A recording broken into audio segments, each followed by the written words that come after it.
whole region bracing for that new big hurricane. Tampa right in the crosshairs. And take a look at Tropicana Field, home of the Tampa Bay Rays, housing all of those cots for first responders and the National Guard. The mass evacuation is underway ahead of Hurricane Milton's arrival. And take a look at the line of cars. They're lined up to get out. That's Pasco County, just north of Tampa, and we have team coverage in the hurricane zone. Ginger leads us off in Tampa Bay. Good morning, Ginger. Good morning, Michael. We are less than 48 hours from a second major landfalling hurricane on the Gulf Coast of Florida. I'm in downtown Tampa. This is the convention center. You can see that water. It looks 10 to 12 feet down that seawall. Well, in lesser storms, we have seen all of this flood. So that's why all the people that live here are preparing for the approach of what made it to one of the strongest hurricanes on record in the Atlantic Basin. This morning, the race to get out before explosively powerful Hurricane Milton comes in. Milton, still more than 500 miles southwest of Tampa, now a Category 4 hurricane with winds of 155 miles per hour. This is the storm of the century. Mass evacuations ordered, prompting bumper-to-bumper traffic on highways out of town, as the strongest hurricane in the Gulf of Mexico in nearly 2 decades takes aim at the Sunshine State. Thousands, hundreds of thousands of cars. Rianne Ramirez and her family of 4 driving 8 hours to leave Florida, double the time it would normally take. It is bumper to bumper to the point where we were standstill, not moving for an hour at a time. Hurricane hunters flying into the storm to collect critical data.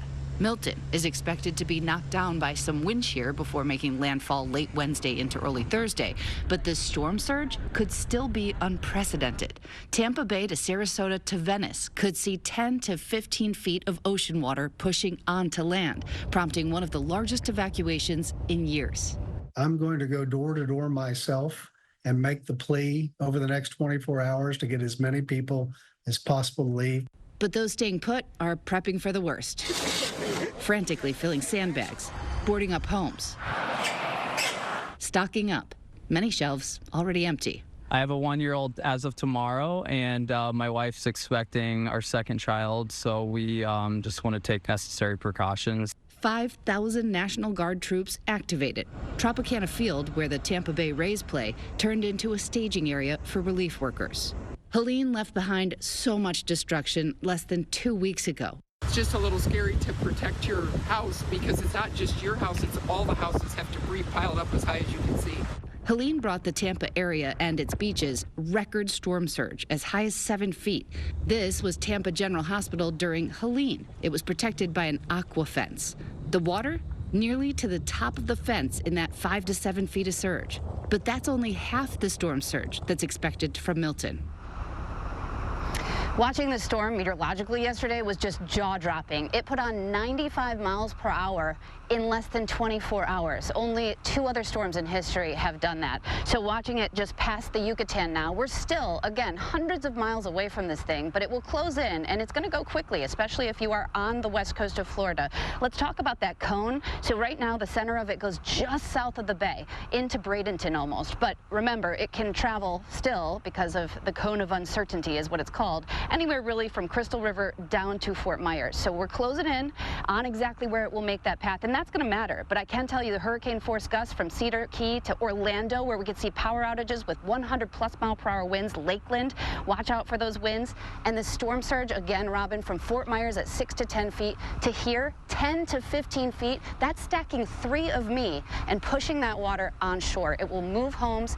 It will move cars. It is going to be catastrophic. Those words I can be very confident with. Robin? You cannot overstate that, Ginger. Thank you. And we want to get more on the storm surge, as you were referring to. Whit Johnson is also in Tampa to show us what a 15-foot storm surge could mean for that city. Good morning, Whit. Hey, Robin, good morning to you. And you can see these streets are still lined with debris. This is left over from Hurricane Helene. So people here going through this all over again. That brought a record storm surge of up to 8 feet in some places. Milton expected to shatter that. People saying that this community was completely flooded.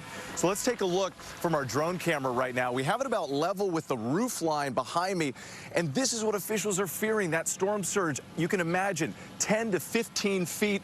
That is why we're seeing the mass evacuation stations. That's why the windows are boarded up here, and they're calling this the storm of the century. Tampa has not seen a hurricane make direct landfall since 1921. So regardless of where Milton comes ashore, officials expecting unprecedented and catastrophic damage. Again, it's not just the storm surge and the flooding, but those dangerous hurricane-force winds. Expect a deadly combination. Robin. And that's why people are taking precautions, thank you, Whit, because the lines for gas are long as people fill up before the storm hits. Victor Oquendo is at a gas station in Sarasota. Good morning, Victor. Good morning, Robin. It is hard to find, but this gas station in Sarasota, they still have some fuel left. I've checked in, and inside they tell me they fully expect to run out today, and they aren't sure when the next shipment is coming. They also called Monday a record day. Now, you will definitely see those long lines at gas stations throughout Florida. Officials say currently there is no fuel shortage, and more is on the way. With so many people evacuating, we've seen that heavy traffic ourselves. In order to ease congestion, tolls have been temporarily suspended in some spots, and the shoulders on I-75, they have been opened up as well. As far as flying out, that will not be an option for much longer. Operations will be suspended at Tampa's airport and here Sarasota Bradenton later this morning.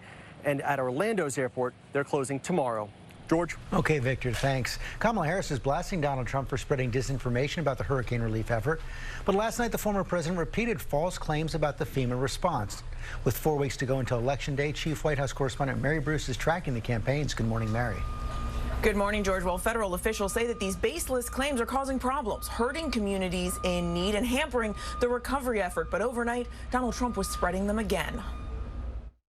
This morning, Vice President Kamala Harris slamming Donald Trump, calling him irresponsible for spreading false claims and conspiracy theories about the federal disaster response. There's a lot of mis and disinformation being pushed out there by the former president about what is available. Harris calling out Trump for repeatedly and falsely claiming that the federal government is spending FEMA relief money on migrants instead of storm survivors. But FEMA's disaster relief funds are separate from other Homeland Security Department programs, including those that support migrant response. It's extraordinarily irresponsible.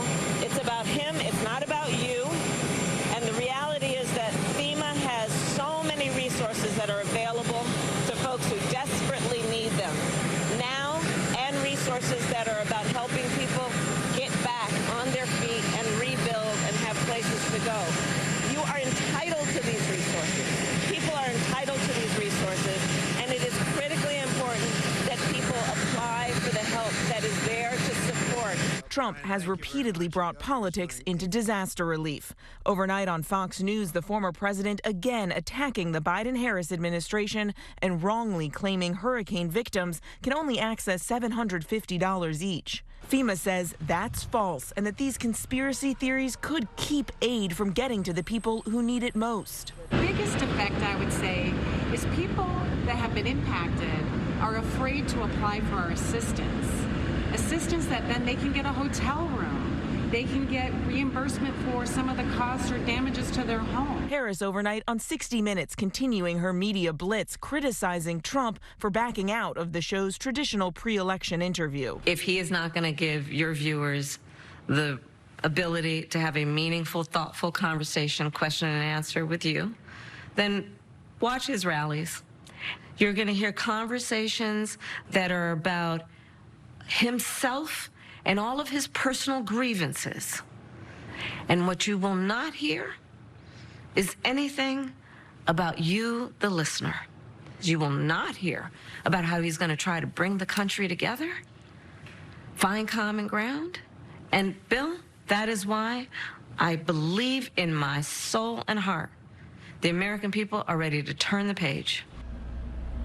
Now, President Biden is being continually updated on the storm and response effort. Later this morning, he will deliver remarks here at the White House on the recovery effort to Hurricane Helene and preparations for Hurricane Milton. George. Okay, Mary.